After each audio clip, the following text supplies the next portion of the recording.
కొండలకేమో రారాజు అయిన పుర్రెల తింటాడు మహారాజు. బూడిదే బొట్టని మురిసేటోడు కాలే కట్టేలా ఉండే సుట్టపోడు. ఊపిరి పోసి ఉయ్యాలల్ల ఊపేవాడట, ఊపిరి తీసి ఊరేగింపు చేసేటోడట.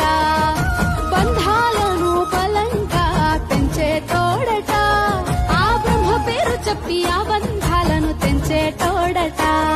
ఓహో నీలకంఠ శ్మశానాల వెంట ప్రశాంతంగా వీరంగమాడుతావంట.